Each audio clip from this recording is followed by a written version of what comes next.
Okay, we got a cool day. Yeah, Literally. Yeah. It's nice. I mean, it's almost noon, or somewhere thereabouts. Since I woke up at about 5:30 this morning, I see it as being halfway through the day, minimum. Whereas my day is about to start. Yeah, she's got to go to work today, and I'll be here working on editing videos and stuff like that, and watching the Formula One race that happened super early in the morning today here, but at a more reasonable time in Italy where it happened. But anyway, Cat made ice cream. Okay, we got a cool day.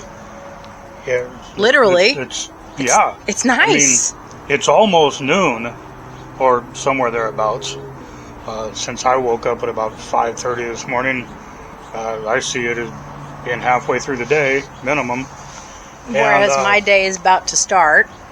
Yeah, she's got to go to work today, and I'll be here working on editing videos and stuff like that, and watching the Formula One race that happened super early in the morning today here, but at a more reasonable time in Italy where it happened. But anyway, Cat made ice cream. Yes, I had one day off yesterday and was like, there's some recipes.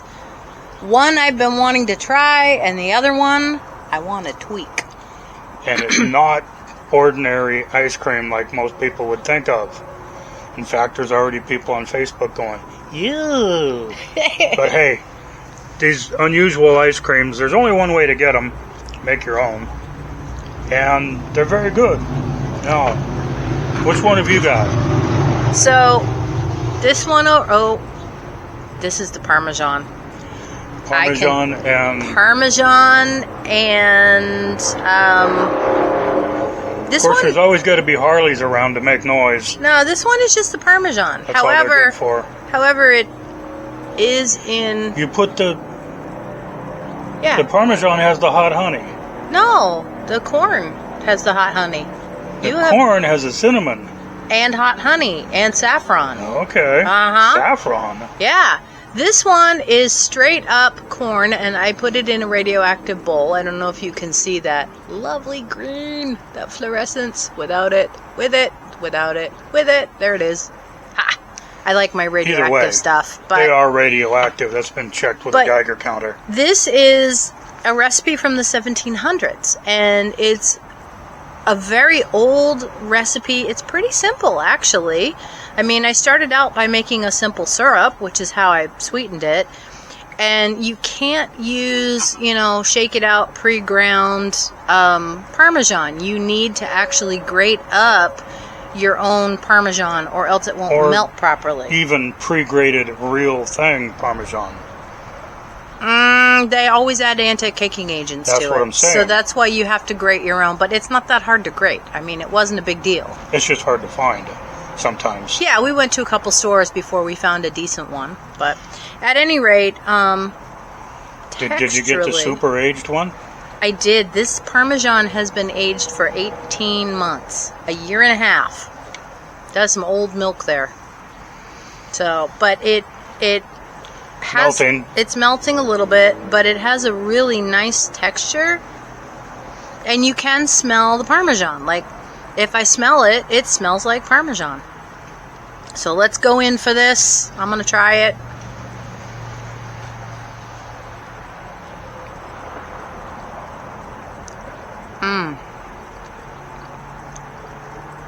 It's sweet, it's creamy, but then you get hit with Parmesan. And there's the Parmesan mostly melted into it, but when it froze, little bits of it kind of re-solidified, so there's a little bit of a toothy bite. You have to try this one. And I got my spork. Mine's just sitting there.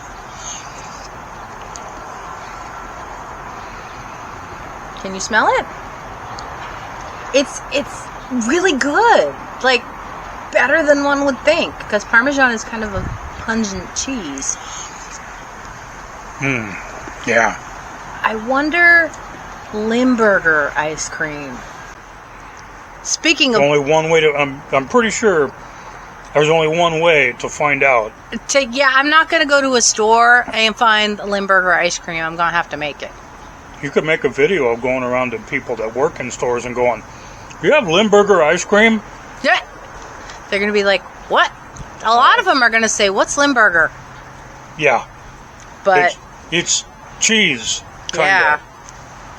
Okay. Whereas people say Parmesan smells like socks, Limburger smells like underwear. From the bottom of the closet in the gym after worse. like 6 months or worse. Yeah. It's very potent. But there you go. Slightly melty Parmesan ice cream. This is a win. What do you think? Would I make this again? Oh, yeah. Yeah. Not a problem. And this is, let's see, you got corn, elote. Elote ice cream is wonderful. And then you put cinnamon in it. And saffron. And saffron. And hot honey. And hot honey, which is a honey that's infused with, amongst other things, Scotch bonnet and habanero pepper. Now, That's some hot honey. I don't normally do like hot stuff. And the honey had kind of crystallized a little bit, which I think is going to add to that. Gives it a little crunch. I think it should give it a little bit of crunch. But I got brave. mixing your hot stuff with creamy stuff Cold and creamy sweet stuff, yeah. and all that. Thank you. We didn't know there was railroad tracks over there. We needed to be reminded. Hush up, would you? If he's leaning on it that long, some dummies parked on the railroad tracks. Yeah. They do it all the time. They do it regularly. No common sense. But anyway, hot honey, saffron, elote ice cream.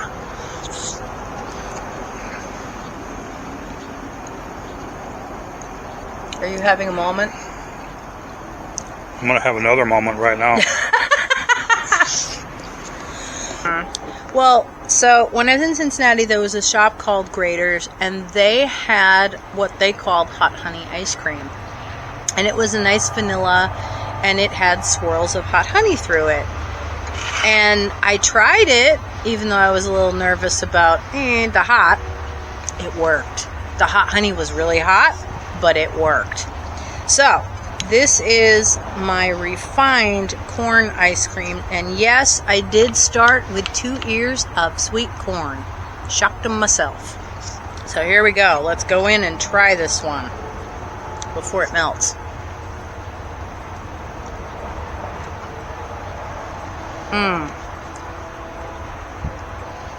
Oh, wow. Okay, so that is like corn, so sweet.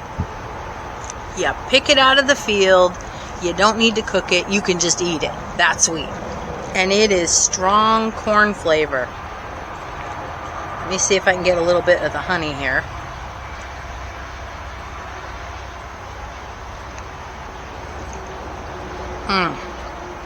Yeah, there's the honey. But the hot is, I'm a wuss about hot. And I can actually do this. Like, this works. This is really good. I'd say they're both successes. Absolutely. Now, this time I used a slightly different method for preparing the corn, too. So, the first time I made it, I just blendered up the corn, cob and all. And then I had to strain it out to get all of the cob solids out. But I lost a lot of ice cream to it, to that straining process. So this time, once I removed the corn from the cob, I actually used the cobs and I simmered them when I was making the ice cream base, in the base. And I think they really add a lot to the flavor. You wouldn't think it, but corn cob really adds a lot of corn flavor. Horses love it. Yeah, well, my cat Vermin used to love it too. Oh man, she was all about the corn on the cob. Always had to share it with her. Yeah, sometimes the flavor of something is concentrated in a part that you don't eat. Like, you're much better. Let's say you're going to have a ribeye steak, and you've got your choice of bone in or bone out. Get the one with the bone in it, because there's a lot of flavor in there. And like soup bones, that's a lot of flavor in a soup comes out of the bones, and then you take the bones out. Well, we went to Red Lobster, and they were surprised because they took my lobster shell.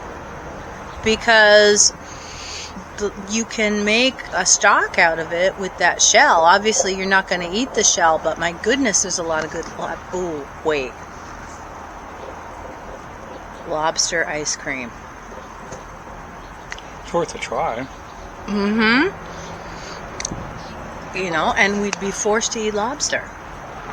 That would be tragic. That would be terrible. I could make lobster mac and cheese. Ah, I hate it when you make lobster mac and Guy cheese. Fieri's recipe for crawdad mac and cheese. But with lobster. I like crawdads. I love lobster. Yep.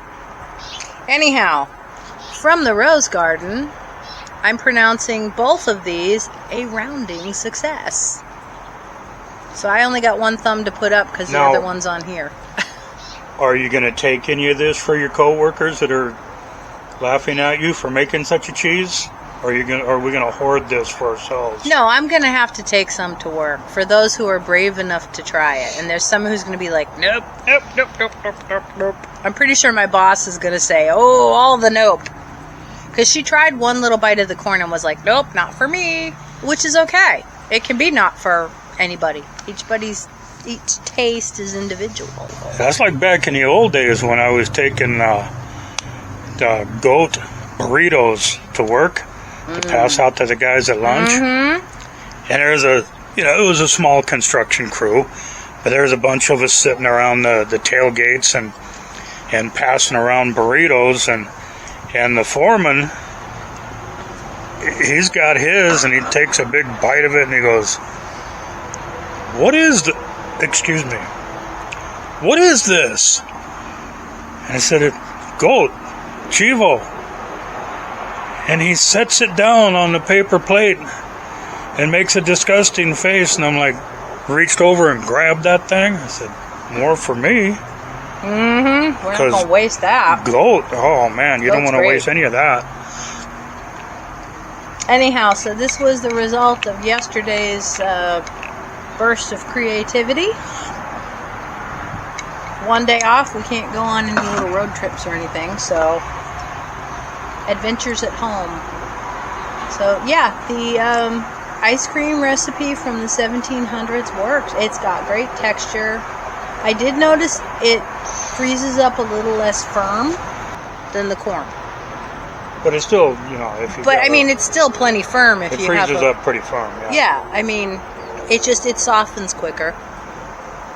I think possibly because the simple syrup adds a water component to it.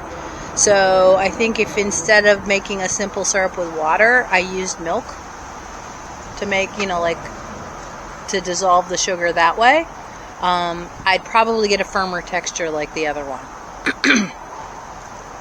But still, it's worth a try. It's fun. It's fun. I'm enjoying my ice cream maker. It's a blast. And it's one of those old-fashioned, lovely wooden bucket ones, and it also has an electric motor, so when your arm gets tired, you can switch over to the electric motor. But we have the option of hand crank, which I like. I feel like I got to work for my treat. Looks like it might even rain a little bit today, and if it does, we'll say, lift the radioactive glass of ice cream to the people who are enjoying being rained on at Burning Man. Yes. Yep.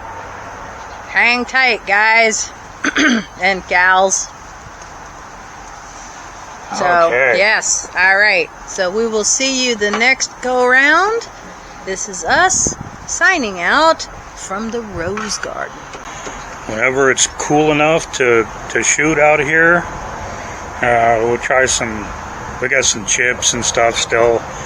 big box of them, things to try. And we'll take some on our trip to Haunted Nevada at the end of October. Halloween, great time to go to Haunted Nevada. I'm very much looking forward to that. We're going to stay overnight in the Red Lady Room at the Mizpah Hotel.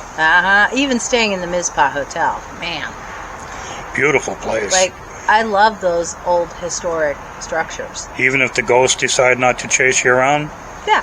What a beautiful hotel. I'm just jazzed with the hotel. Ghosts or not. And another beautiful hotel right across the street from it. I forget the name of that one. It's the... Well, I'm sure we'll be revisiting it. I mean, But, yep, that's the town of Tonopah. On up to the Northern Nevada Railway, where somebody gets to actually hands-on be the engineer of an old steam engine, probably old number 40. I'm thinking it's probably going to be number 40, who's well over 100 years old. I'll be the camera guy. Yeah, I'm jazzed. I'm looking forward to that. That'll be fun. So anyway, like, subscribe, notifications. The best way to help out a channel is comments. If there's leave comments comments going back and forth, the algorithm picks up on that. Well, and I would imagine people chiming in on whether or not they would eat or even sample Parmesan ice cream. Tell us what you think. Would you try it? And YouTube got a little silly on one of my other channels a couple days ago.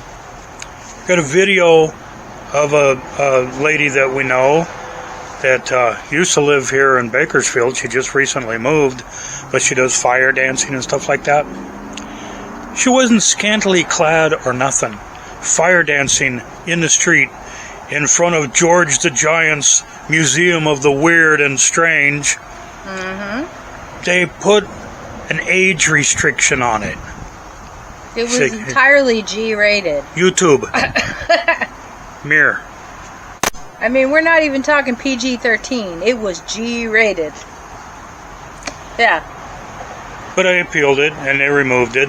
But it should never have been there to begin with. YouTube's algorithm is weird.